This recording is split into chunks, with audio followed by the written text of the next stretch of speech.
This is Mouth Media Network. Amplify and connect. Oh, happy day. We've been nominated for Best Comedy Podcast in the 2019 People's Choice Comedy Awards. We better win, or somebody can say goodbye to that $5 coupon for IHOP. That wasn't free, buddy.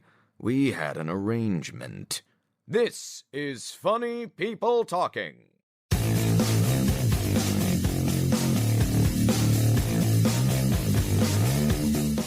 Hi, I'm David Drake, and I would rather hold my mother's hand while she violently passes away than listen to funny people talking.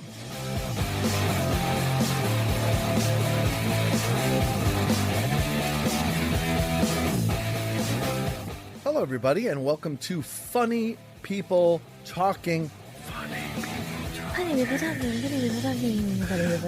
I'm Mark Rico. I'm here. Ben. Do you know I'm what I was someone doing, else. Danielle? Danielle Beckman over here, everybody. Hi, what were you doing?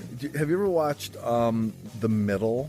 The TV show The Middle? No, but Patty Heaton is great. She is. And she's starring in a TV show that one of my darling friends is in. So sorry. Oh, yeah? Yeah, when Who's I in- think of Who's in it with her?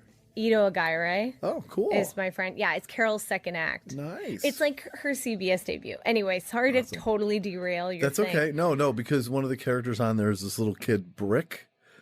I've been binge watching The Middle a little bit on Amazon Prime, and I've been going, and he talks like this, and he'll say it's actually like a real thing. I looked it up; it's like a real condition over it, and he talks like this, So he echoes himself? Yeah, he'll pick a phrase or a word, and then sort of whisper to himself. And I guess it's actually indicative of a real condition that's out there. I don't remember the name of it, but anyway, I just thought I'd try it out for size. I really think it fits you. Does it? Yeah. His name's Brick, too? Yeah, his name is Brick. What a name. It's sort of Brick. It's sort of like Tennessee Williams-esque. Yes. Almost Biff. Brick, yeah. But not. Brick from Cat and Hot Tin Roof. Is that his name? I thought it was Biff. No, Biff is in Death of a Salesman. Oh, my God. Brick is one of the characters from Cat and Hot Tin Roof. Okay, so then I was And I right. know because I played Gooper in Cat and Hot Tin Roof. What a role. It was great. Gooper. In that role, I actually get slapped on stage really hard, and we decided not to do a stage slap. We decided to do a real slap, except with a cupped hand a little bit. Right, like the fleshy part of your face. But when you're doing that in the moment, fired up on stage, you hitting the mark every time. It's a little tough if you're really going for it. Don't hit the mark. That's what I'm saying. Then it. Yeah, I got clocked a few times, and what's great is we had blocked it so that I would turn my back to the audience and walk upstage, so away from the audience, as if I was collecting myself in the moment. The truth is sometimes I really was collecting myself. No. So it was pretty funny. Is this equity? No, it was a really professional production, though. It was in Rochester, Blackfriars Theater. I know Blackfriars. I've seen some shows there. It's a great theater. Yeah. I've done quite a few shows there. They did I saw Hands on a Hard Body. Oh yeah, I didn't see that. That's cool. Yeah. I love that place. Anyway, so I should mention, since we've gone on for 6 hours already on the show, also what with an us, intro. our incredible producer, Elsie. Hi, Elsie. Hi, How are you faring today? I'm fine. Yeah, He just called you incredible. I did. Well, I didn't call her incredible. I said she was an incredible producer. Oh, okay. I don't want to overshoot the You mark. are an incredible. Yeah. Somehow the show gets out every week, so you are an incredible producer. Well done, Elsie. Thank you. Although we did technically not get out last week. But whose fault was that? Well, I guess maybe it's mine, but still, Okay, just clarifying. Okay. Anyway, Is someone fired? Nobody's fired. Okay. Not right now. It could happen, though, but not right now. With us also, yawning at this moment, by the way, which shows me how the show's going, by the way. We have a fine young gentleman. His name is David Drake. He is not just a comedian, but he is a curator of comedic talent, one could argue. Yeah. First of all, welcome to the show, David. Welcome. Hey, thank you so much for having me. Yeah, absolutely. Such a nice podcast studio. Thank you. Thank you, Mouth Media Network. Yeah. David is let me just give you a little background here because I think it's useful. David we'll talk much more in depth in a little while. But Dave's a comedian. And on his very own website, it says he's a very funny comedian, so it must be true. It's got to be true. It's in writing. But I will say he's been featured on SiriusXM, on Fox, on Comcast, and he was named by one of Complex Magazine's Comics to Watch Under 30. That was several years ago. And way to go for the and way to go for the big publication there. People have been watching. It's awesome. Yeah. But I think in addition to being a cast member of Comedy Sports Chicago and having two comedy albums, one the self-titled Dave, this is the thing that I think is the coolest out of all of this is that he produces something called Comedians You Should Know NYC, which is you're still doing that now? Yeah. And what I love about that so much is that you are and there's many other things he does. He does outdoor storytelling.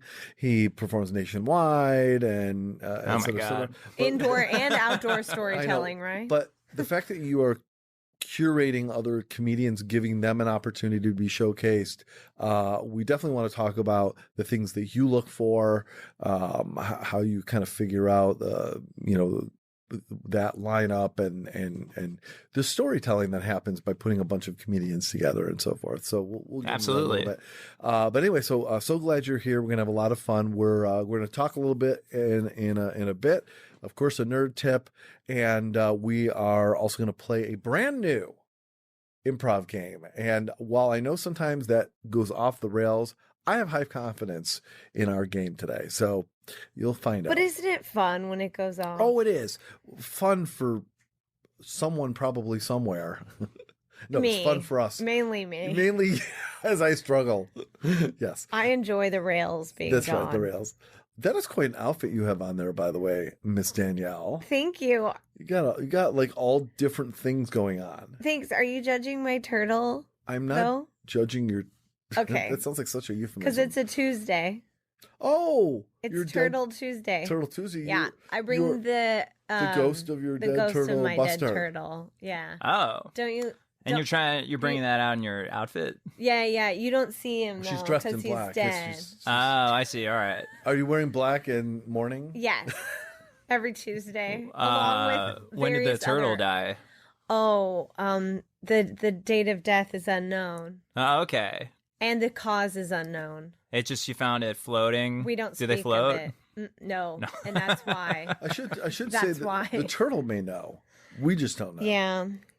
R.I.P. Buster. I know, poor Buster. I do have a quick question for you before we start the show. Yeah, Mark. I'm always interested. Sometimes I see you carrying things around. Oh, yeah. I always am schlepping. And I noticed that you were wearing a cast on your leg earlier, but it's not on there now. Yep, I healed that quickly. Well, here was sort of the interesting part to me. Yeah. I noticed I looked at it initially, I was like, wow, there's a lot of signatures on there. She has a lot of friends. Yeah. And then I noticed every one of those signatures, every single one was Wanda Sykes. Yeah. And I find that curious. Well, did you see the penmanship? I mean, between the time I saw you and now my leg healed, they cut the cast off, we're good to go. But you saw all the different penmanship, right? Yeah. Did you know that Wanda has a very, very diverse penmanship talent? I didn't know that. Yeah. Yeah. So I wanted it. I met her once, right? And in one go, I was like, oh my gosh, none of my friends will sign this cast. They think it's childish. She was like, let me get my calligraphy stuff. And she just went to town. But yeah, thanks for noticing my leg's better. Yeah. What happened to your leg? Oh, well, it has to do with Buster. So I really don't want to bring it up. Oh, okay. It's very sensitive. Really? But Wanda, it was not Wanda's fault, let's just say. She was there good. in the healing process. I have a question for you. Being a white man. Yeah, you're the white man, though. I'm the not white me. man. Yeah. Okay. In this story, I'm going to play the white man. Yeah. So, what? I know that's strange. The way you phrased it was almost like you being a white man. Yes, and I was like, know, yes, I am. Yes, I know. So, Yes, sir. Yeah, yes, and, right? Yes. would it be inappropriate? I'm not going to do it, but I was curious. Would it be appropriate for me to do a Wanda Sykes impression? Because it would require me to take on a little bit of what might typically be seen as an African American. She's really iconic inflection. and she has her own thing going on. So I don't know. And is this episode going to get flagged? I don't know. Well, I don't know. I don't I'm think putting so. it up for I think discussion. you're It's like okay. impressions. When As does someone with no stake in the show, I would love to hear it. I think it'd I be don't have great. one. I mean, I would try it, but I'm saying I don't specifically have like one to pull out. Give I it was a just- try. I don't know. Maybe it'll appear later in the Like, show when I've I thought just about broke it. my leg. Wanda, will you sign this? No, I can't do it. I don't know. Oh, this is so exciting. I'm sorry. It's anticlimactic. I know. Yeah, have it come later in the show. Yeah, it'll just come out like that. You never Yeah. know. But my question was really like, when does an impression cross the line of, say, being not PC or it on the borderline racism or? Well, now everything is very, very like sacred. Everything is very sensitive right now. Yeah. So I don't know. Right now, probably nothing. Probably you can do nothing. Dave, we'll get into this later. No, like truly, I don't I know. know. I- And then it's very was accepting your postmodern. answer. Yeah, it's like postmodernism right Right. now, and then we might regress back to like Right. a stable moment. I'm not sure. Right. Okay. Well, I think you can do any white accent. You can do an Irish. You can do a British. oh, Yeah. good. Yeah. Yeah, it's when you're doing an accent of your skin color, you're good to go. It's when you start delving into just general Japanese where you Yeah, start to or find a little Indian. trouble. Right. Yeah. What is an accent of your skin color, by the way? I mean like Anglo-Saxon situations. Oh, so in other words, a dialect or inflection one might normally find commonplace among people of a certain skin tone. Yes. Right. Okay. So like I don't know, Scandinavian, German, French, German, Scottish, Yeah. Italian. I guess origins. Well, We're going it's like even, way like- back. Well, people even get upset about hairstyle. Yeah. I also think you can do like island accents, but I don't know. Maybe that's me. You Right, mean it like just come back to Jamaica, man? kind of Yeah, thing, you mean? Okay. that sounds okay. Maybe not. Maybe you can. Well, yes, okay. I could do. I'm sorry. I'll do it more. Come back to Jamaica, man. Although that was That was borderline Arnold German. Wow. Schwarzenegger. That gonna say was. that was That Arnold. Arnold, My come back to roommate- Jamaica, you can man. definitely do Jamaican if it's German. I live with a Oh, that's Jamaican man, and I live with a married couple, and the husband, he's Jamaican, and he has a like Queen's English proper British accent. But then sometimes he'll get on the phone with his aunt who's in Jamaica, and I do not know who he is. I'm like, there's a stranger in my apartment, and then he comes out, and I'm like, the inflection, the tone, changed? the timbre of his He's- voice changes. He's a chameleon. He It's adapts. crazy. I was like, Wow. man. And he's also a good public speaker. So I'm like, I think that you could do stand up comedy and like impressions, but whatever. All right. Let's get started with the show. Mark. Before that, do you have a nerd tip? Oh, yeah. I'm going to save it for the meaty part of the show. Cool. Well, then you better tell me to start the show. Mark, start the show. All right, already. Thank you.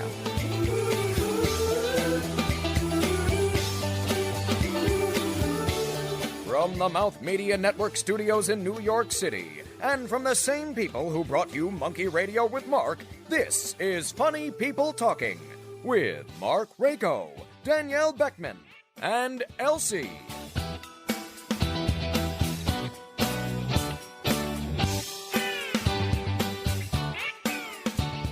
Everybody, we're still here. Hope you're still here. We're all here. I'm here. It's Funny People Talking. We're here with David Drake. And before we get started, a couple of things to talk about. What, Mark? Yeah, what up?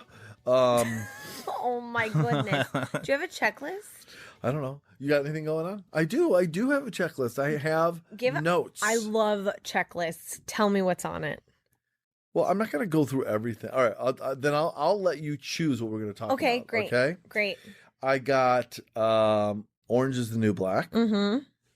Music playing out loud, like when other people are playing the music and want you to share I know it. all about that. I I got a story. it was an assault on my ears.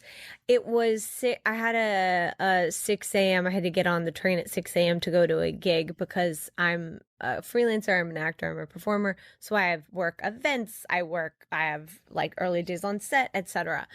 And What was this gig? do not remember. Okay. It's a wash. A vague gig. But I wish that I had. Oh, your eyes just crossed. I know. So I felt like I had something. Did they? Yeah. Oh, man. I wish I actually had that talent. I had something on the brim of my hat. I'm wearing a hat, everyone. Okay. Anyway, so I was sitting on the subway at 6 a.m. and this guy got on and he was playing a song. It was like one of the songs about the night before. See, and I don't even remember the song. The theme of it was like, it was either like waiting for tonight, oh, like, and it was like a version of J-Lo, or it was something like,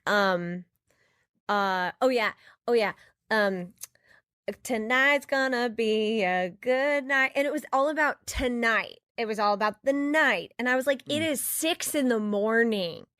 And like people on the train, I think were making eye contact with each other, like which is ready. unusual. Yeah, we were all making eye contact with each other, exactly, which is very unusual, to sort of like form a potential mob. To you were like, against this like person. get him to press the off button or something. And then at like, I don't know, Second Ave, he got off the train. But it was just, every song was like about the night. And it was like, the night. And I was like, it's not the night. There's no songs for the morning. Oh, yeah, like. Oh, what a beautiful morning. Oh, okay. Yeah, all there right, are. there's one. Is that it? The good morning song from Singing in the Good Rain. morning, good morning. Yeah. And how It's about great. Stay up like good morning. Yeah. Oh, damn. Okay. But these all sound kind of the What same. about like, I've got sunshine on a cloudy day. That's the That's it. daytime. Okay. Okay. tumble out of bed and I stumble to the kitchen, pour myself a cup of Yes. ambition. Oh, go my on and God. stretch. And I'm really upset that I know the words. So Working try 9 to come to alive. 5. Yes, that's it. Okay, Okay, so so- we just all right. ruined your I theory. take it back. There's lots of morning songs. Yeah. By the way, that reminds me. So when you see He could've people in the played any of morning, those. when you see people in the morning, you say good morning. When you see people in the afternoon, you say good afternoon. See people in the evening, you say good evening. Okay. What do you do precisely at noon? Good afternoon. You say, Is it afternoon? It isn't afternoon. Oh. It is noon. you say, Do you say good noon? good high noon to ye. That's what you have to say. This is, in my opinion, this is an unresolved territory. Now, What about I could tell midnight? you, Yes. it's high noon. That's where the going high came from. So you just go, hi. Oh my God. That makes sense. Elsie. Sometimes I believe you, but I don't believe you on this I one. believe her. I guess you would just try to avoid people around That's right. the 1 second that it's noon. And people say, hey, I say, listen, just give me a minute. We'll be good in a minute. I've got a greeting for you in a minute. Can I explain some things going on in my brain right now? Yes. Okay. So I've been playing way too much Dungeons and Dragons, I think, because Is there really too much? Is it really? maybe not. But 2 things. One, you said the word opportunity. Yes. Like something about opportunity. And I immediately thought, I was like, ooh, he'll take an opportunity attack, which is essentially when you are in melee with a creature or like an evil thing and you run away, but they get an extra attack on you because you run away. Literally, my brain immediately went there. Then when I thought Elsie may have been lying, well, you thought she may have been lying, but I thought she was telling the truth. In my brain, I was like, oh, I'll just roll an insight check to see if she's lying. Oh my God. It's taken over. This has not happened in 2.5 years. Have you ever played D&D? No, this is crazy. Okay, my This is in every brain- facet of your brain right No, now? this is like crazy. How often to do you me. do this? Twice a week. Whoa. Sometimes 3 times because we've been onboarding new people. I have 2 D&D shows, and my show Maven Brave has its 2nd season finale this Friday. What's a I'm very D&D excited. show? We play Dungeons and Dragons, and people watch us. Oh. Because it's like live improvised storytelling. Okay. So it's kind of like everyone sitting around a table. You have like the narrator or the dungeon master, and they essentially are the world. And then you have the characters around who are like the lead characters, and they interact with the world. And then you roll dice, and there are different outcomes. But this is the first time it seeped into my brain so much to where Oh, wow. Is that like when you play Tetris and you go to bed at night and you shut your eyes and all you see is Yes. the Tetris things? Yes. Yeah. This is the Tetris of Dungeons and Dragons in my brain. That's a sentence I never thought anyone would say. Well, I said it. I said it. I love callbacks. Was that good? That was for you. So back to the music. So this, I'm genuinely. Yeah, what's up with your thing? Well, it's not that I had a specific thing. I'm like, this guy did this, because it just happens all the time. You're on the Happens subway all the or time. on the street, and someone walks in, and they've decided we're all going to listen to whatever it was that they were listening to and planned to be listening to for the duration of the ride. And we all make a calculation of their level of danger to us and whether we're willing to engage them or not. Say something, glare. It's all levels of engagement How we're loud? willing to do. I've never seen anyone stand up to anybody. So, I could tell. Would you want to know what sure, I Elsie. sometimes do? Oh, you do? When, oh my God. Yeah, when I'm on the airplane, they hand out those free head earbuds things. I can't use those because they hurt, so I keep them and then I give them to people on the subway.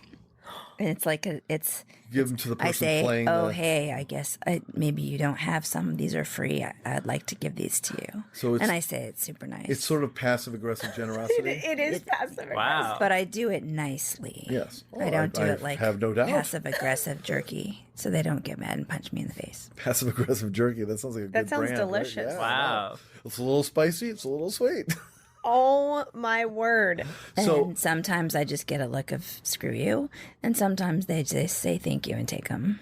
Man. Do they plug them in? Sometimes. Well, see, now with these new iPhones, we don't have any I know headphone they're jack. weird. I know. Oh, so- I know. Thanks, Did you see- Jordan. That's my cousin who works Did at you Apple. say- I call him out every time. Did you see that New York is having like a problem in the subway because there are so many people's ear pods are falling onto the tracks and they have to keep getting them. So it's like causing actual problems like with delays of trains and stuff because Whoa. people keep losing. I guess they're standing too close to the edge of the tracks and then they lose Oh their my God. earbud onto the tracks. But you don't get that back. Wow. I'm not fancy enough to have those. So I will You be dropped it, that's resisting that. them at every turn. I'm not judging. I've never Someone seen wants that. them, they can have them. I'm so I wear hearing aids, and about every 15 minutes during the day, I touch my ears to make sure they're still in there. Because even though I can hear that they're in there, I don't believe they're going to stay in there. How could they Oh, possibly God. stay all day long? I get What a you. nightmare. Well, they're so expensive. They I are. can't afford. They're like $3,000 a piece. yeah. And you My can't, dad like- just got some. They're not. They're nice. They're not covered by insurance. Yes, no. I just got AirPods, and I think they are great. Have they fallen out while you're running? No, they stay in Do there. they really feel locked Yeah, but you Yeah. have like a good ear bed, it looks like. No, really, I'm not kidding. Oh, it looks thank like you. You're welcome. Like you look like you have an ear that This is a first for me. okay, Like you great. could be an ear sure. model, like an ear mold model. You might be able to be an ear model. I have small ears, so I feel like AirPods would fit well in my ear Yeah. because it would be like a snug situation. But for people who have bigger ears, I don't know if they are compatible. I'm just concerned. I'm I never look at people's ears, so I'm like, now I'm like, I'm just looking at almost- yours right now. Mine are the only Congratulations. ears that are out right now. Congrats. I'm almost 53 years old, and I literally have never kept a pair of sunglasses my entire life. No. So there's no way I'm ever going to keep both of my ear pods in my possession for a long period of time. Well, the secret is to spend money, because now you have an attachment to it. So Doesn't work for me.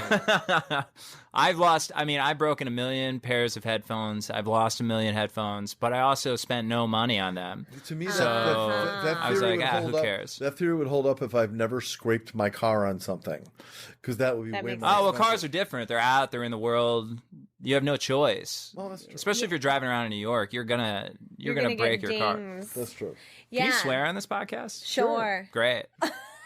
Just curious. You know, and also like this is so true. The stakes are higher when you pay for a thing and it's precious.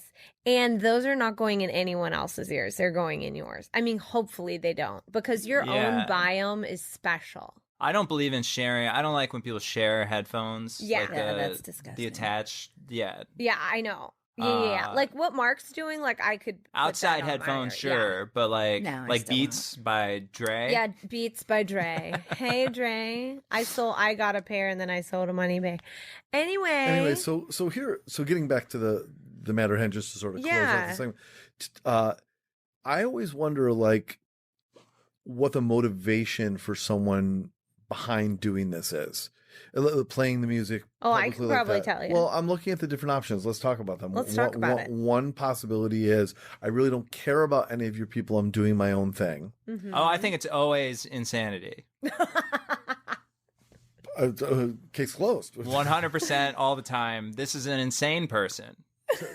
Unpack that more. If you can. I mean, I would never think, and maybe this is just me, but I never want to disturb. I won't even disturb the insane person. Like I won't say, please don't do that. Like I just don't like that. do you think they're disconnected from the general reality of? You have to how be. live I mean, in imagine society? living in a city with this many people, and Or do you think that they're, because I always wonder, and I'm dead serious about this, I wonder if sometimes they don't think they're just bringing the party to everyone else.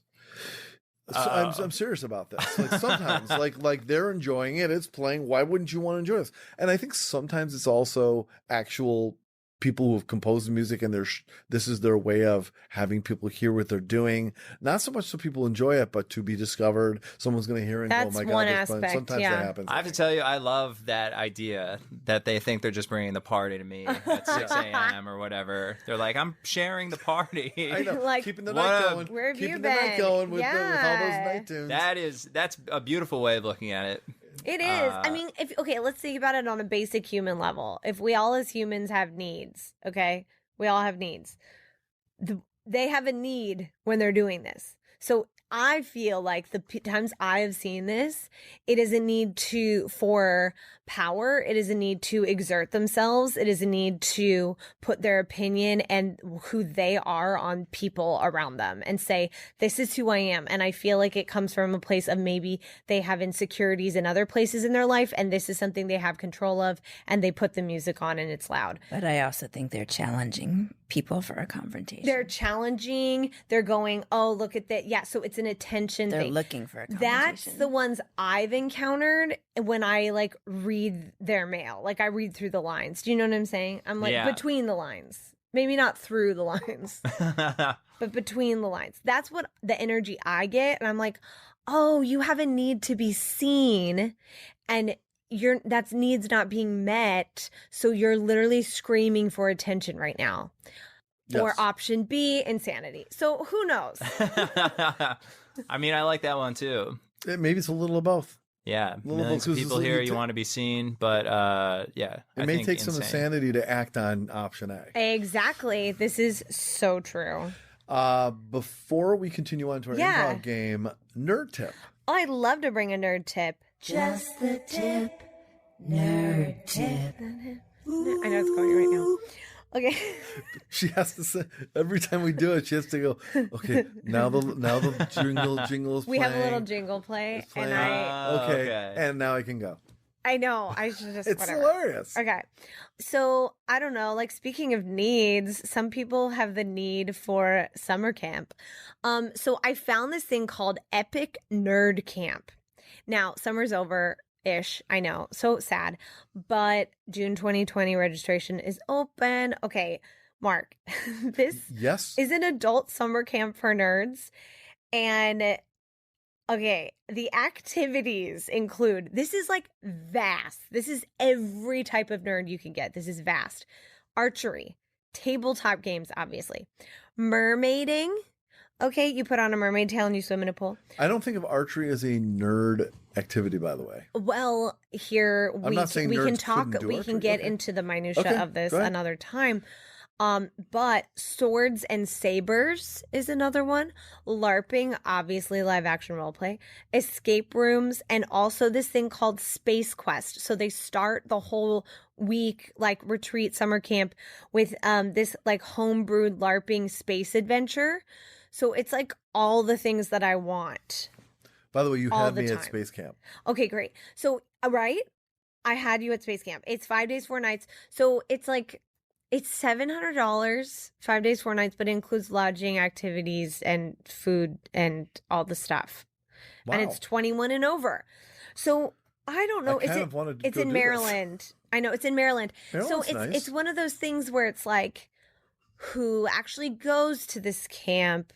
How long has it been around? You know, like I have to check out the credibility. But it's called Epic Nerd Camp, and I kind of want to create my own now, like in Brooklyn, and be like, come to Epic Nerd Camp with Danielle. So, wow, my wheels are turning. Seems like a lot of work. Yeah. Turning But the not wheels? if you delegate. Gotta even just finding a pool Well, you don't need a pool. for mermaiding. No, that's for them. I'm talking about I'd create my own All nerd right. camp where it'd be like, we're going axe throwing. Then we're, you know? My friend Carl has a full armor suit, knight in shining armor. That's so, like, pretty he could cool. help out. But anyway, yeah, so Who it's doesn't? fun. And I know, who doesn't, truly? So I know that I'm a little late for the summer, but it's never too Yeah. late to start planning next year. It's June 2020. What is mermaiding precisely? Okay, so my friend, her handle's Princess Natkins. Her name's Natalie Atkins. That rhymed. Ooh. She does cosplay, and one of her big things is mermaiding. And it's like this cool nerd cosplay thing that is blown up. So actual mermaiding, though, By is the way, when saying you it's have... a cool nerd thing doesn't necessarily make it a cool nerd thing. Yeah, I'm just saying it's like the cool Yeah, echelon. on the spectrum of nerd things, Yes. this is in the cool area. Yes. And it's where you literally, there are these, like, instead of you wearing like your swimsuit bottoms or swim trunks, you have like a full on mermaid tail, and you learn how to swim. And I don't know if there's like synchronized stuff, but it's actually hard to swim with your legs together. Okay. I bet. So it's literally like learning that. So I imagine it's a lot of core work and then a lot of Instagrammable moments. I'll get back to you. Not that those are separate things, really.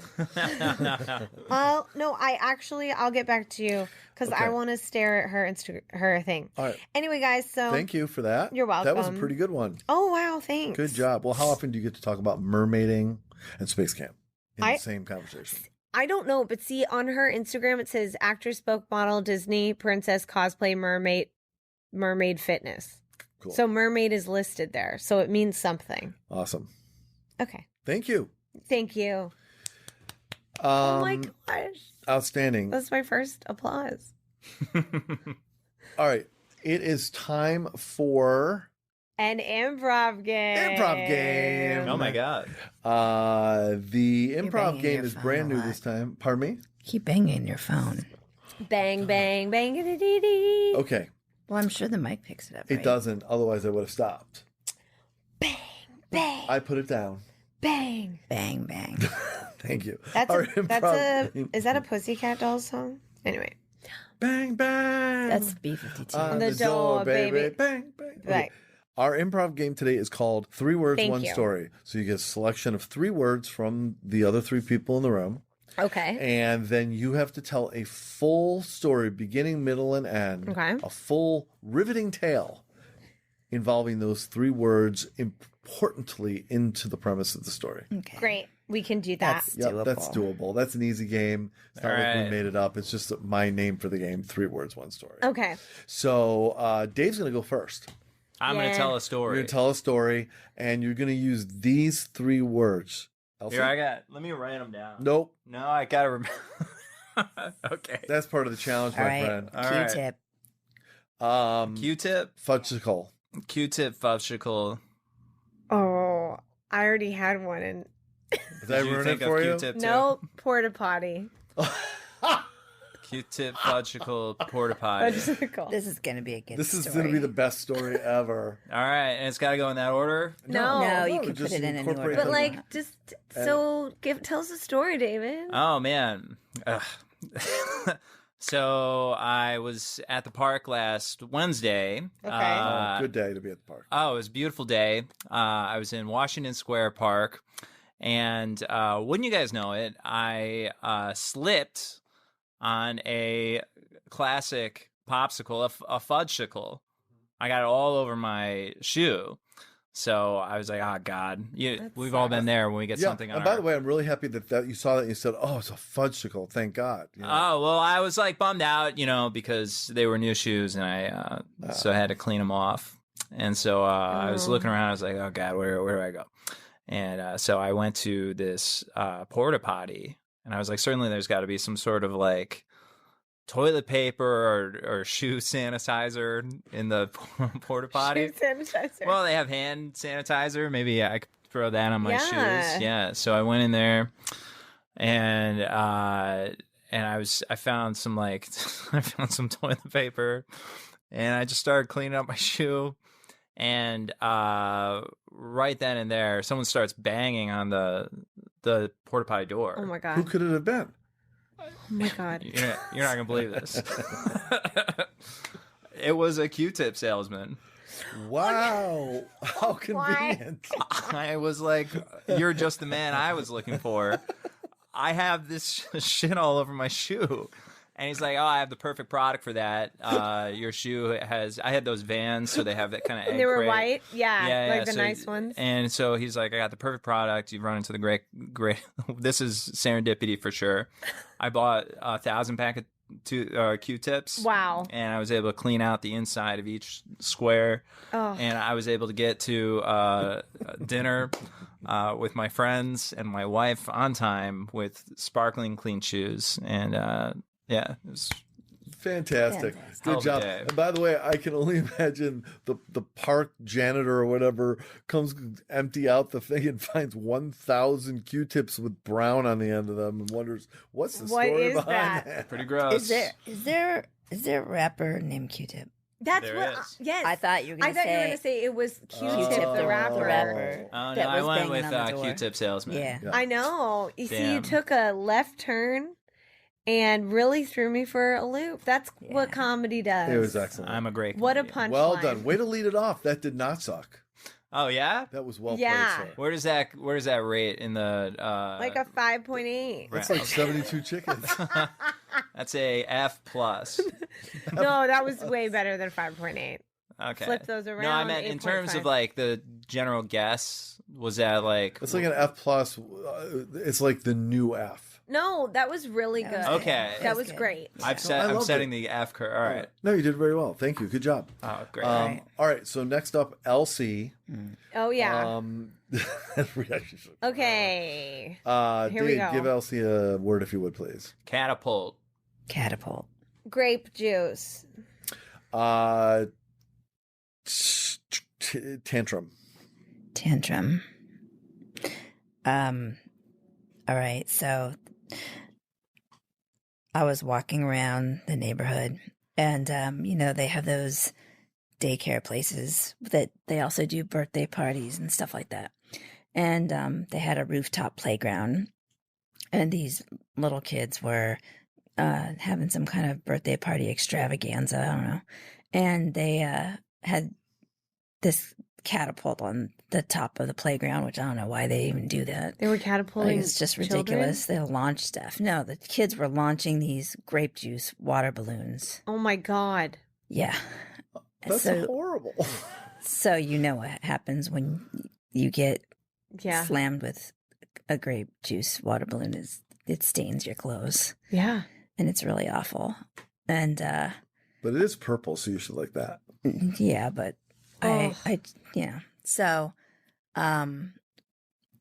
I forgot my third word. Tantrum. Tantrum. Oh, that's right. I had a tantrum. So Oh, yeah, I knew I was going somewhere with it. So yeah, I had a tantrum. I knew it was something negative that I had to do. I couldn't remember the word though. Sorry. So yeah, so I had a tantrum, and the kids thought it was really hilarious. So they hired me to be part of their entertainment at the kids' birthday parties. I turned it down though.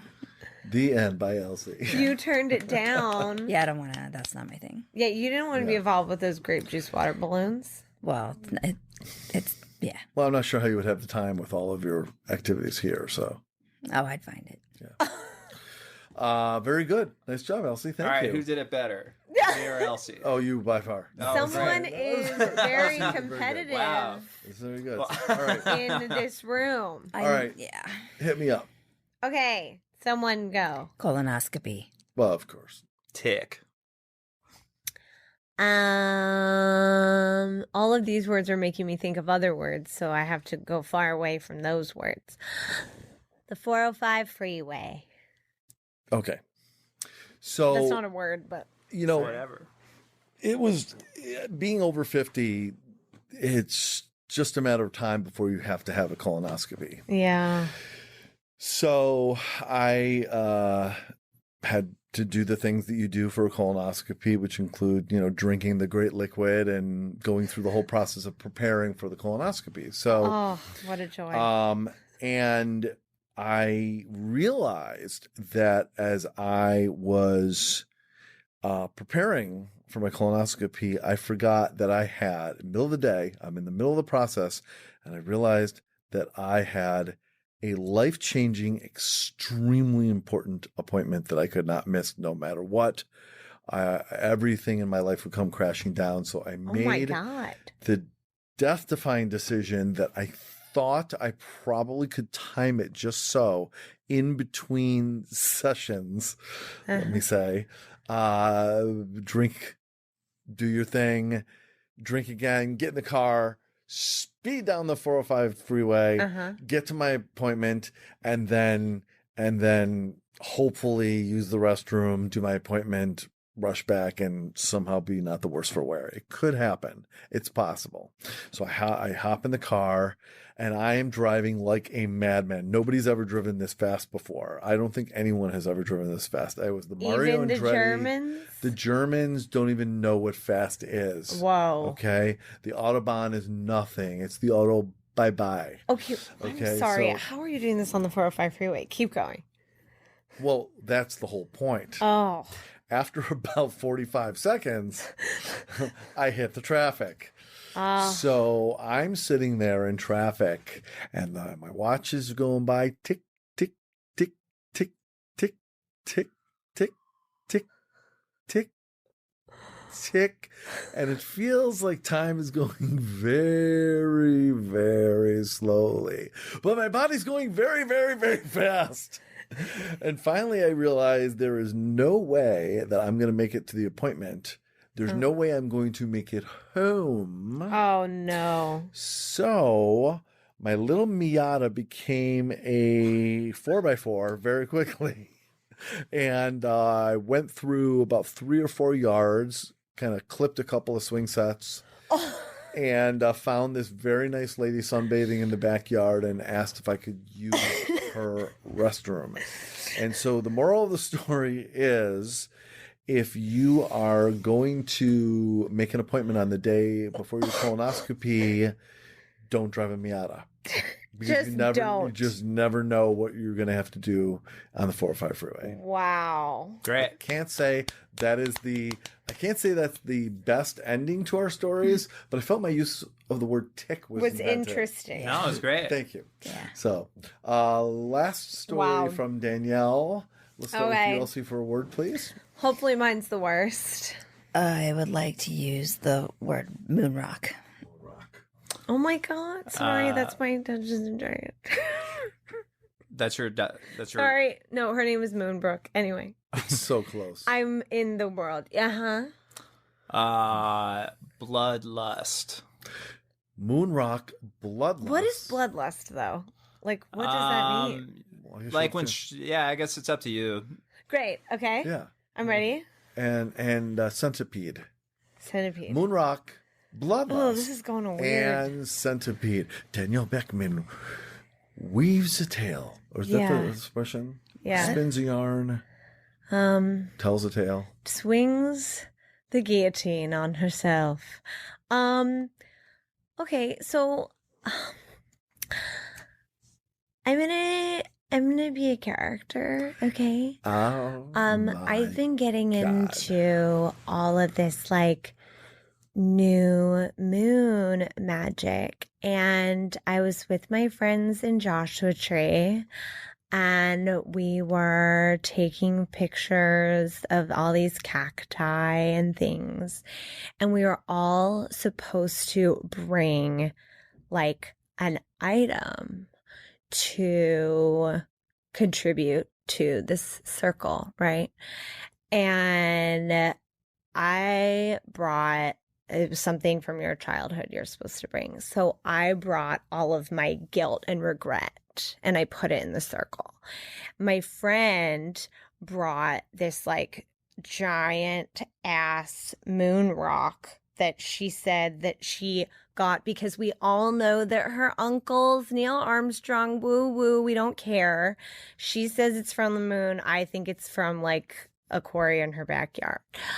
And we put all these things in the middle of this circle for this bloodlust ceremony, and it was just like the most beautiful thing I've ever seen. And then have you guys heard of the worm? You know that dance? Yeah. You know, the worm? Yeah. Well, we did this ceremony dance and it's called the centipede because we all link arms and do it together. And let me tell you, this was better than Burning Man. And that's how I got this tattoo that will never stop bleeding. So that's it. All right, very good, Danielle. Thank you. Thank you. Nicely done. That is 3 words, 1 story. I'm like, There it is. bloodlust? Like, what is that? Bloodlust. Seriously? Bloodlust is, as I understand it, at least I think Like it's, murder? It's kind of like when you. I thought that's what it was. I thought it was like you're out. You want. Oh, you're out to kill You someone? want to kill someone. Isn't that what that means? Sure. I mean, It came to your brain. I think when you're in like when you do murder someone, you know how you're like you're excited, Yeah. and you're Yeah, ready to murder adrenaline. again. It's an Oh, uncontrollable. yeah, I know desire how to that kill. is. I've murdered a lot. Yeah. It's an uncontrollable desire to kill or maim others. So you had a There you go. bloodlust ceremony. That's right. Yeah, we performed There you it. go. So So on that note, up next we'll be talking about David Drake and all that he does. That's great. Drake. Right after this.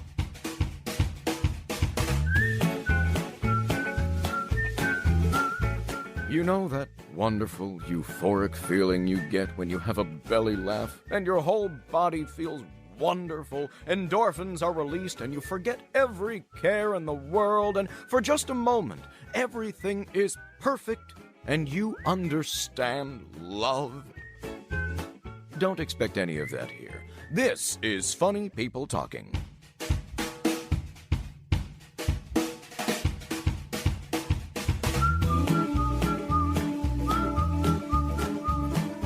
All right, everybody, before we get into all about David Drake, we've got a quick piece of housekeeping here. Every episode, we appeal to the comedy gods in hopes, in prayer, Yes. that our dream guest, Tina Fey, No finds offense to you, some David. path No, it's to okay. this show. No, it'd be great. It's like David Drake, then Tina Fey. It's It would be a natural great, what a great progression. mix. Exactly. I want And- this for you. Thank Thank you. you. So anyway, the hope is that at some point she'll connect with the show, be on the show, call us into the show, email us even, some connection to Tina Fey to be a part of the show. Page preferably- us. Page us, anything. We don't have a Page us. pager, but Go back page to us. 1988. But yes. Yeah. And anyway, so we're just going to do a quick appeal to the comedy gods. You're welcome to join in if you're so inclined, David. No pressure, but I'll lead it off. Okay. Oh, great comedy gods, Tina please join Fey. us in bringing Tina Fey to the Tina show. Fey. Please, Tina Fey, we love you so much. You are Let us the know very either way. best Tina. So that support. we can We'd love for you to be move on the on show. Fey. Tina and Fey, say every show. we Thanks. Tina appeal to you. Tina Fey. Fey. Amen. Tina Fey. Perfect.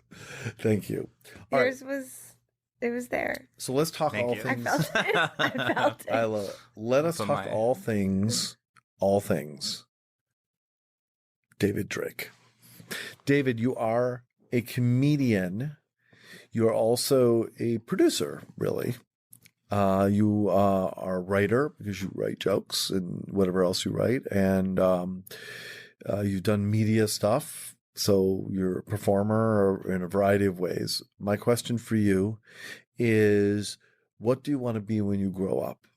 What do I want to be when I grow up? And I'm not saying you're not grown up. I'm saying when you've fully matured, when you have fully left the nest, when you've fully flown, like, what is it that you are becoming as the cocoon of your process takes shape? What ultimately are you turning into? Definitely more cynical. I was thinking about that today in my I did not house. see that coming. I was like, wow, I'm like in my 30s and New York has done a thing. Yeah, I don't know if it's just New York or if it's like you just have an image about how you want everything to go, and you see it play out. Yeah. I have a lot of friends where they took it as far as I thought I could take it, and so you see what that is, and at some point you don't even know if you even want that.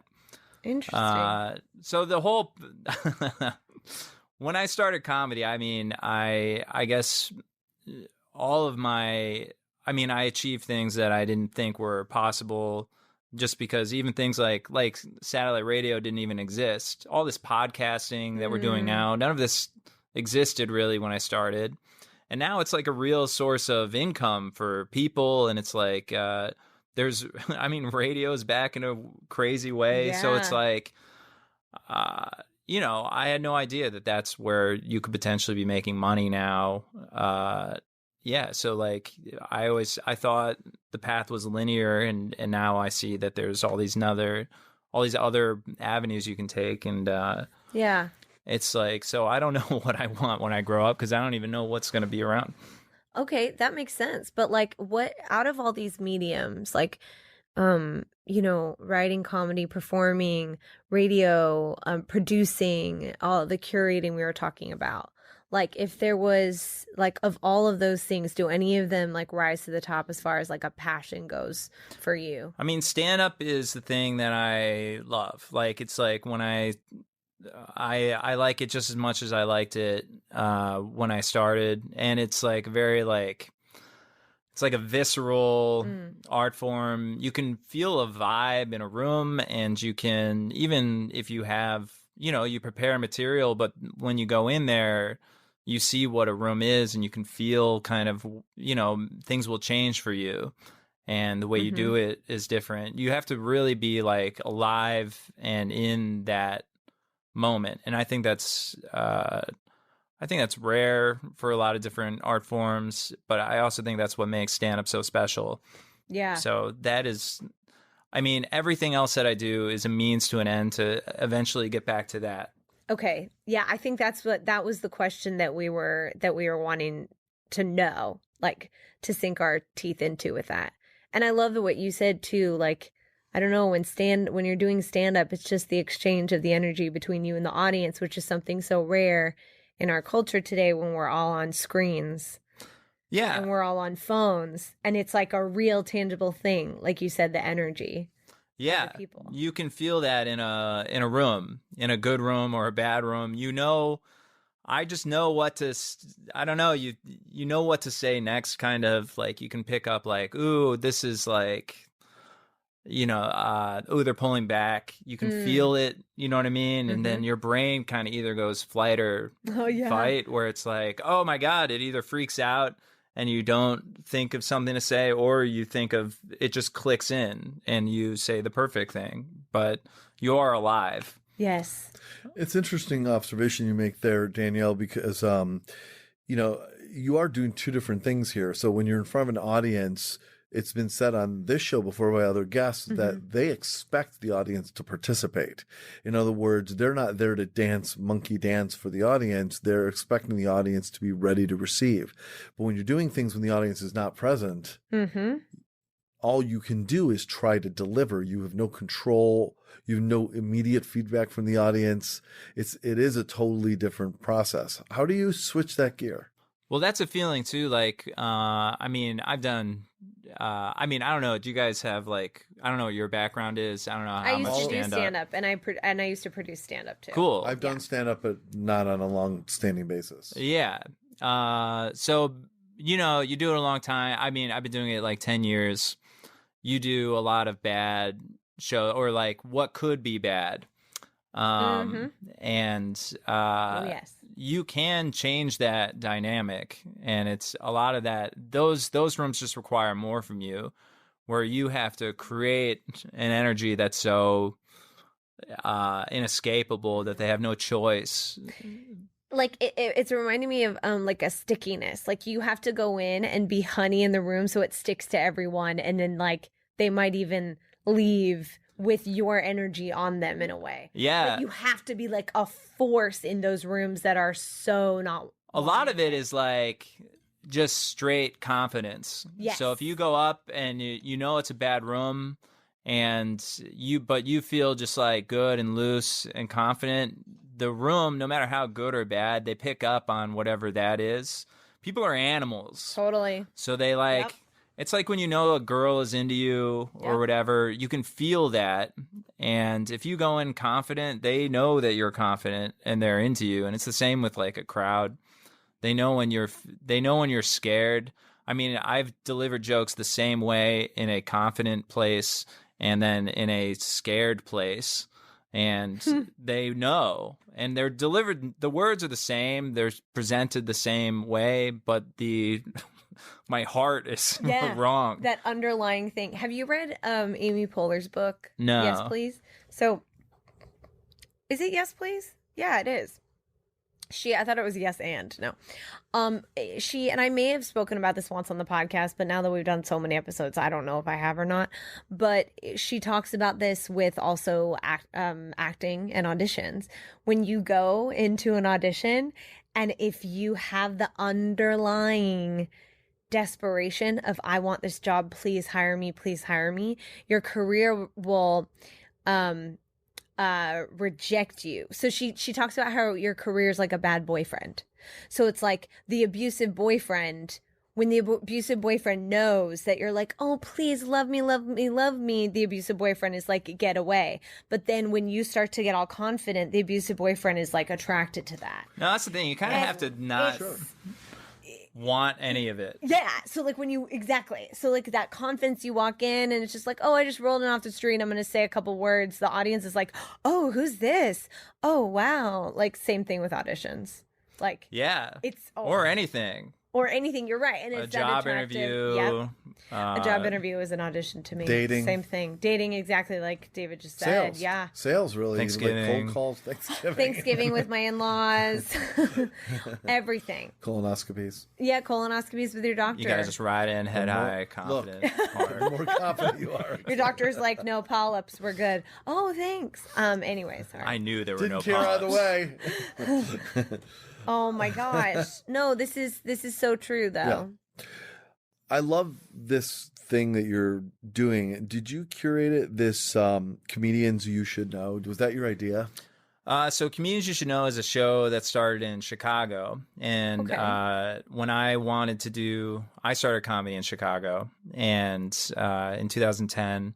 And at that point, it was just like an independent show. But when I first started, it's all I wanted to do was do a set at Comedians You Should Know because it was just it was a perfect comedy room in Chicago. So it was already established when you got there. Yeah. So it was at one place, and it was at the Lakeshore Theater, and it was at this bar Fizz. And Lakeshore Theater was kind of like a grungy, it was like a hip theater, right? But it was big. Like they get big acts there. Jim Jeffries was the last act I saw there. But when I moved to Chicago, that theater shut down.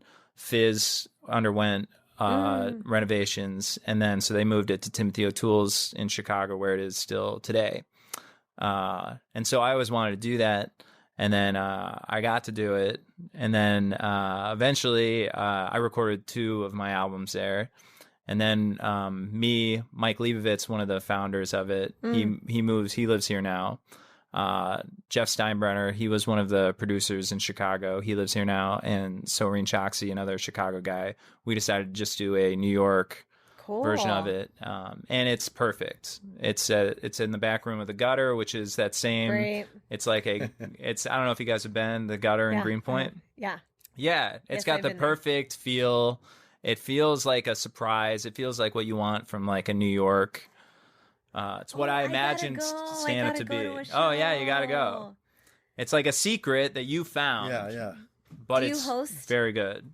Yeah, so we switch off hosting and just doing a set. And yeah, we have 4 producers. One of us does a host, one of us does a set, and then the other 2 do either sound or run the door. Now, I have a real quick for both of you. This could be a question for either one of you. Yeah. I have always had the impression, this may be completely uninformed by me, so I apologize in advance. I've always had the impression that the MC for a comedy event, unless they are a known celebrity comic or something that's kind of doing a stint, a stunt, if you will, that they're usually let's say a lower rung comedian.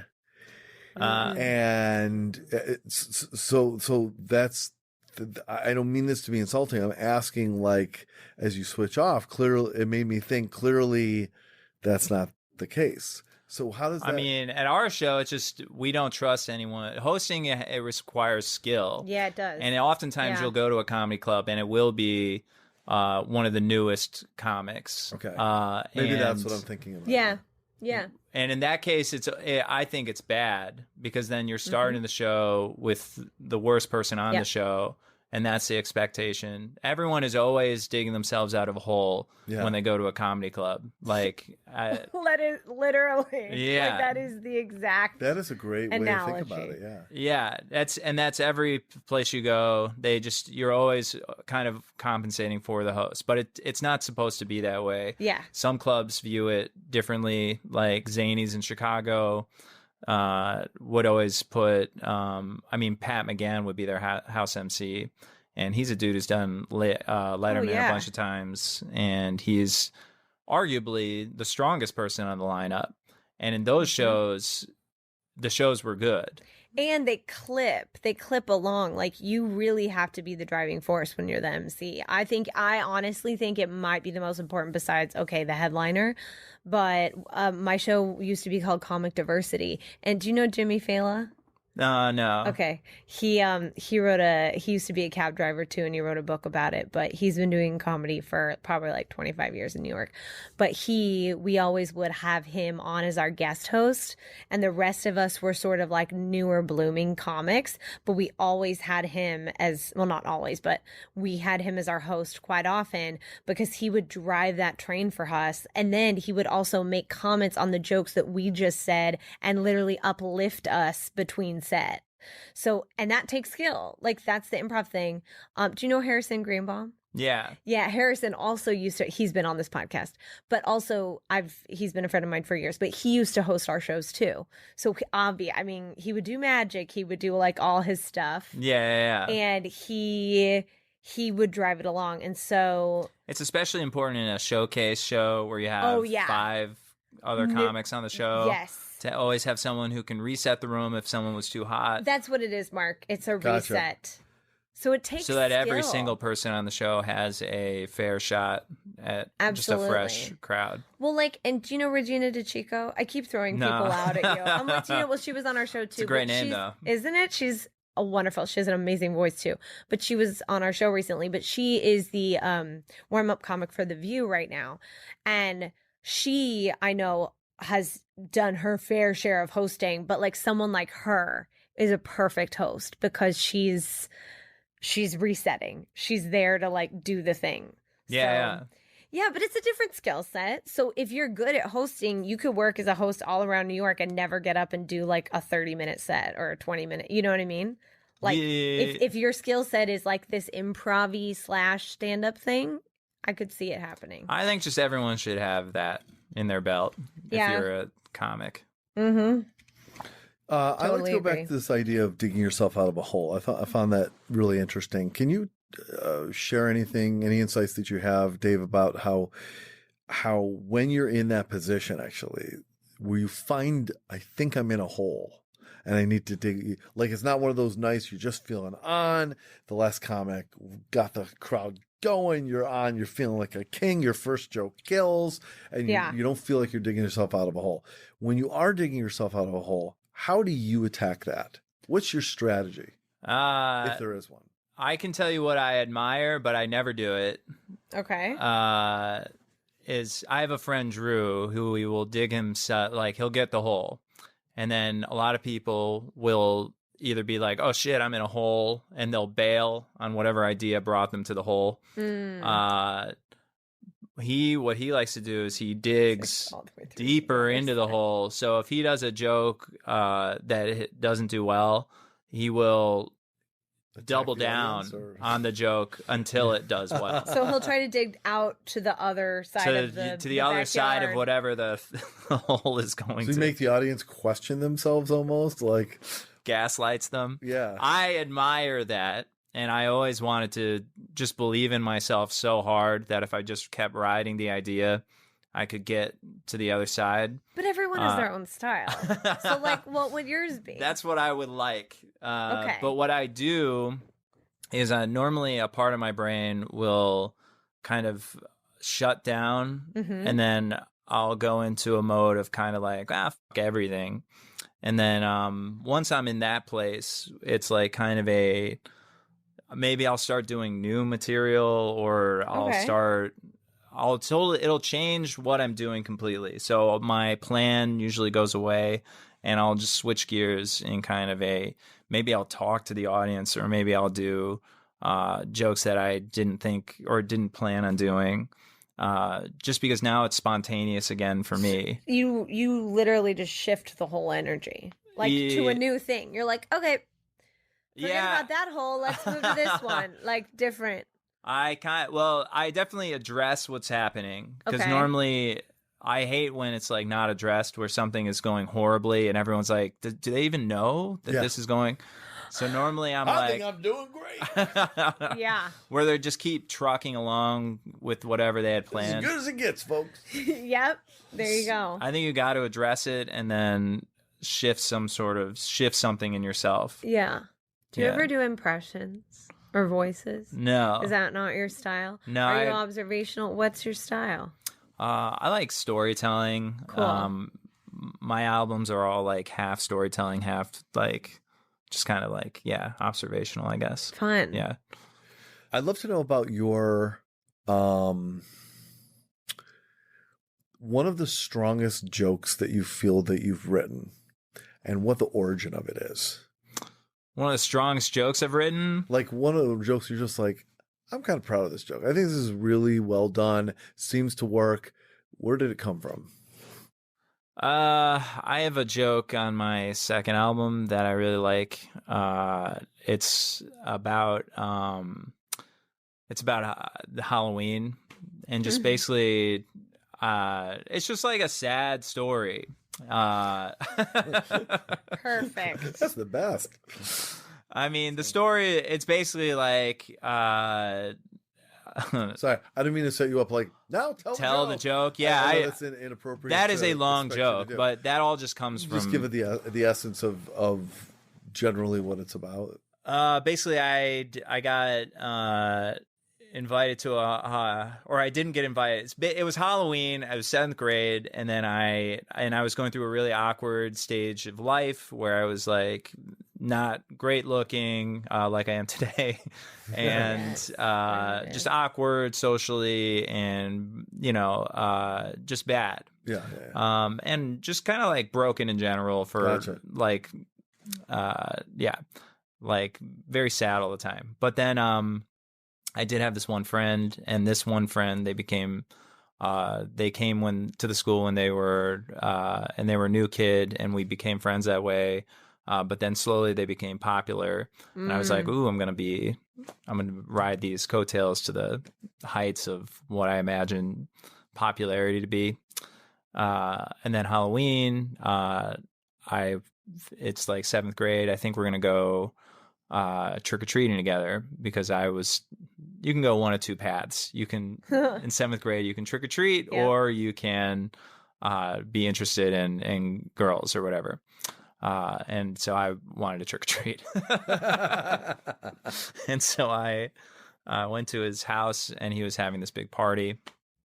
Oh, and I was seventh grade party. there were kids like running all over the place, and Yeah, there was trap music. Q-Tip was there. Oh my God, was Drake there? Oh, Not the you rapper, were- the supplier. the supplier cleaning out everyone's ears with soap. No, I'm Oh kidding. man. So I went there and I was so excited, because I was like, oh man, I was just imagining what can happen at like a 7th grade party.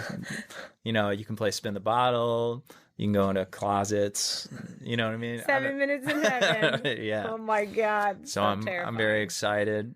And then I get to the front door, and then my friend answers, and then he's like, actually, you're not invited to this. This is an invite-only party. And so then that Halloween, I trick-or-treated alone, and I would just go up to doors, and I didn't really have a costume, and I would just be crying, and I'd be like, trick-or-treat, and they'd be like, are you okay? Oh my God.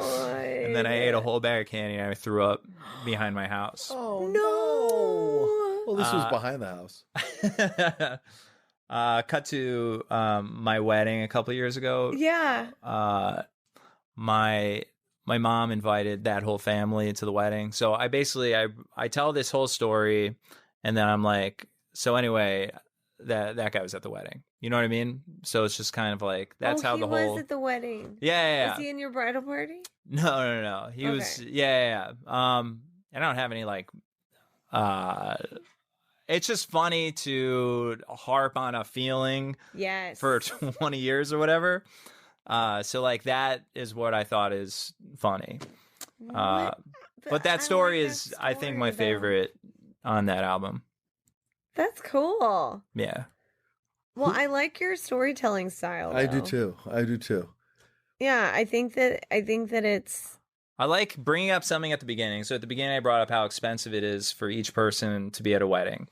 And it was like, okay. and got then it was like, okay, so I paid this much for this For you to person be based here. on this thing. yes. So I like when there's a button at the beginning and the end. And so you get there and then you hit the thing from the beginning. So you're doing like life math basically. Yeah. Like- Yeah. Life math. I like that. Yeah, you're doing Sure, life life math math. because you're like, okay, well, That's so a great back thought. at this point, this person cost me this social thing, and now they have paid back the cost with friendship, but now I'm paying for them to be here at this wedding. Like it's kind of this give and take. of Yeah. just life, you know. Yeah. I think those are, I always like storytelling comedians who do that. So I like to do that. Close on one question real quick, and then we'd like to ask how people can connect with you. Great. Oh yeah. Who's someone out there that uses humor? So it could be a comedian, it could be an actor, it could be any type of performer, entertainer, author, whatever it is. Who to you is a master at humor? There's this guy, Nick Vatterott. He's a comic from Chicago. Mhm. There's just no, I mean, he's just so good. There's no one who commits harder. I like people who commit, who like, if they're in it, like he will do almost a full sketch right in front of you. And he'll play all the parts, and That he is just so like, cool. yeah, I just like, I like full commitment. So a guy like Nick Vatterott, to me is like a master of this form. Like a Sean Patton, is one of my favorites.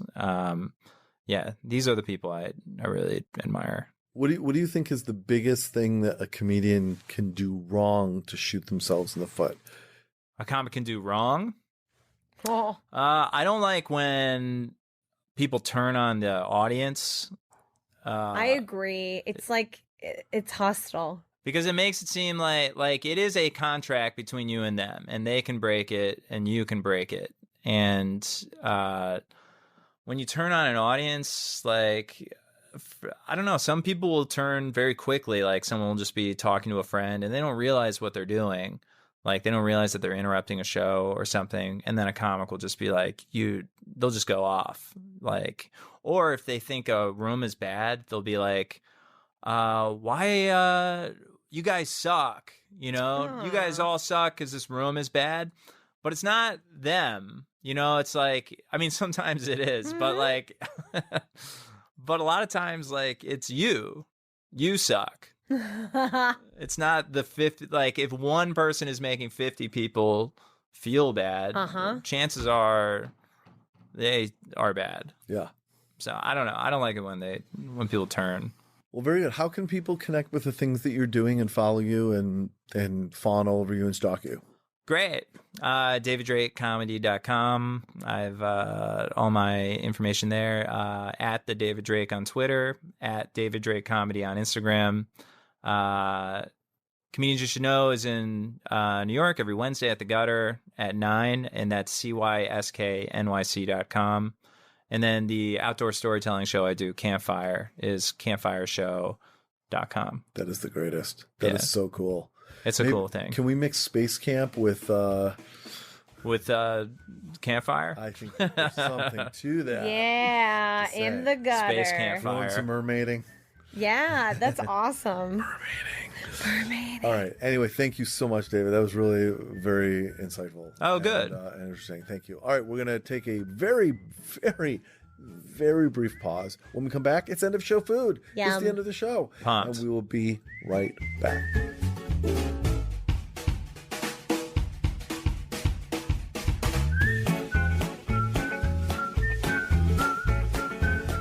Connect with the show at Mouth Media Network or at our website, funnypeopletalking.com. And please, for the love of all that is holy, subscribe to the show and leave us a damn review and a really, really good rating on iTunes. Pretty please? Thank you.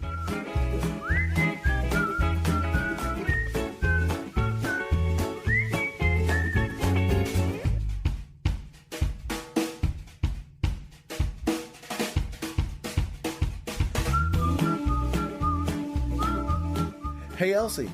Yeah. Guess what time it is? What? End of show food. Ah.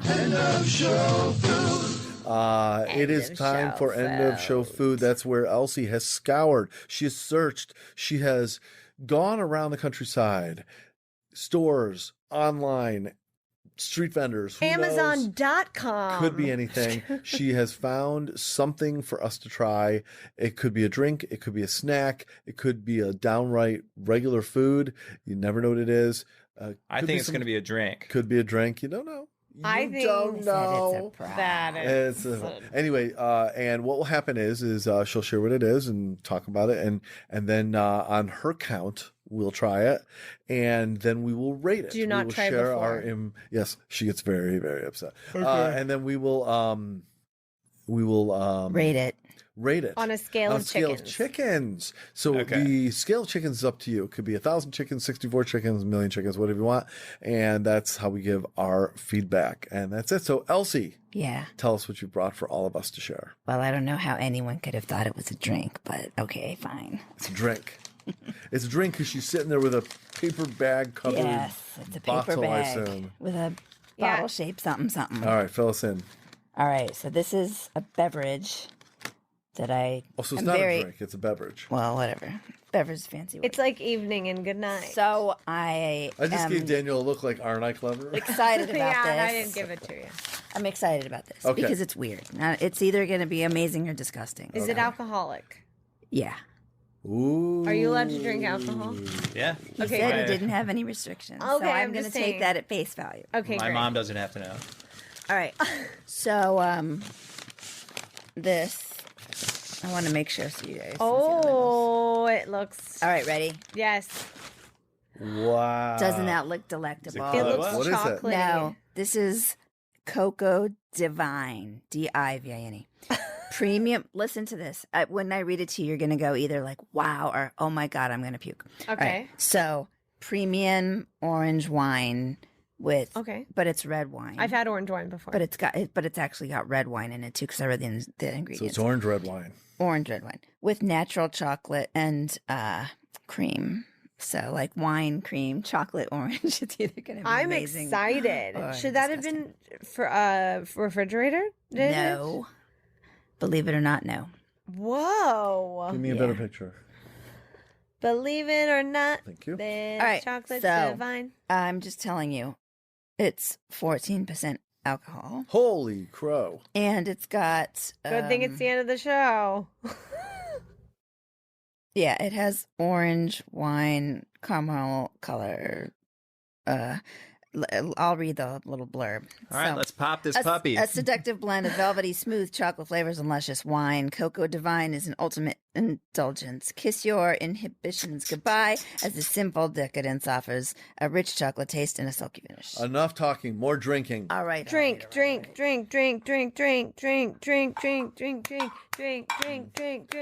Chocolate divine. Drink. Do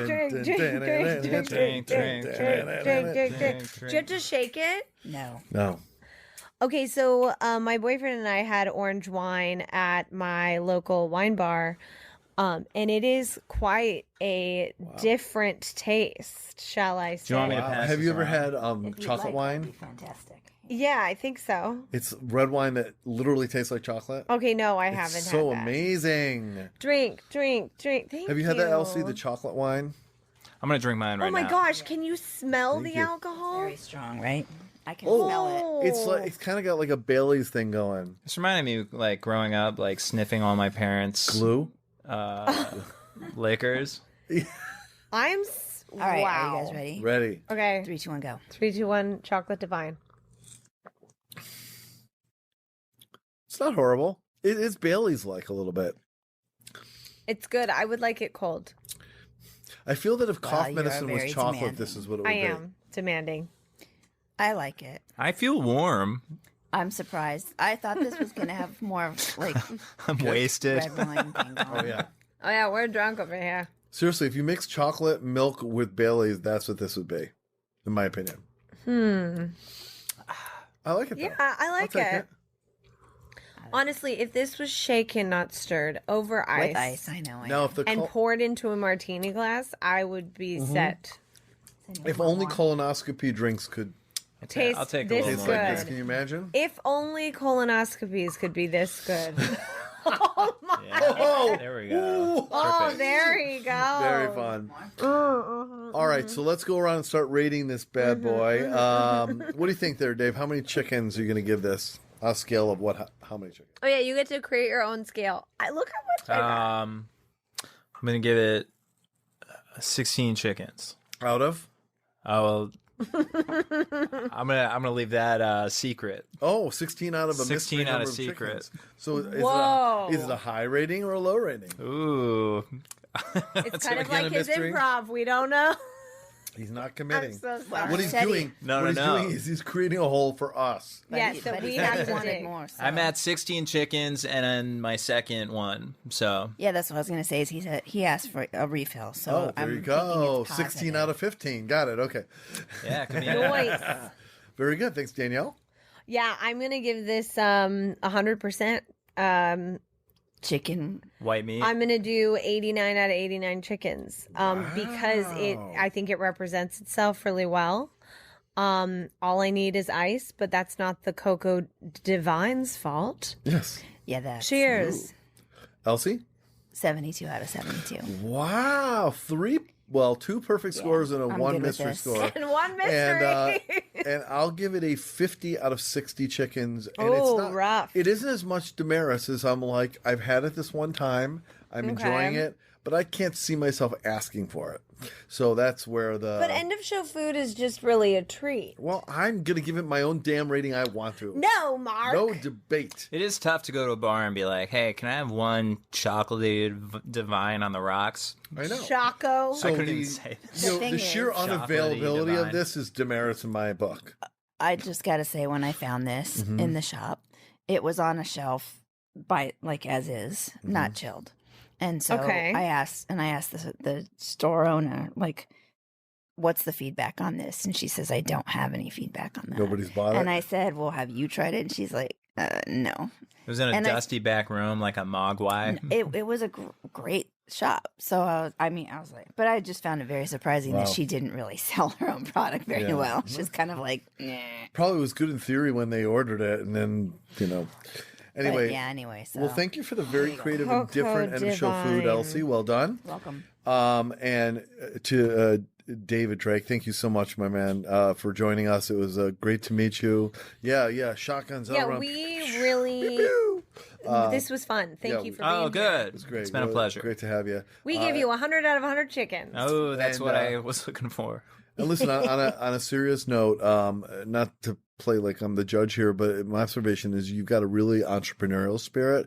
In addition to being a comedian, you're really working hard and trying to get it done, and not Thank you. not just kind of laying back hoping success runs into you, and I applaud you for that. Really trying to diversify yourself and do some cool things and give other people a shot and everything. So, well done and good luck. Hey, and, thank you so much. I think that'll take you far. Great. I appreciate it. My favorite kind of comedy is the storytelling style. Yeah, so. absolutely. I'm going to the gutter. Yeah, high five to Elsie there. All right, well, anyway, that's it. Good luck to David going forward, and that's it for this episode of Funny People Talking, everybody. We really appreciate you joining us. As always, next week, another really great show. Until then, for the amazing Elsie Bye. and the awesome Danielle, Bye. I'm just plain old Mark Rako. Have a good day, everybody. We'll see you next time. And stay funny. Yeah, stay funny, would you? Please. Bye-bye. That's it? That's the end of the show? Boy, oh boy, what a crock. This was Funny People Talking. Copyright 2019. No portion of the content may be reproduced or published without the strict written permission of the producers.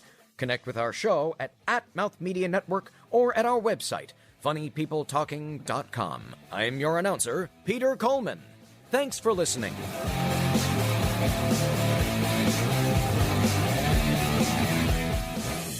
This is Mouth Media Network. Amplify and connect.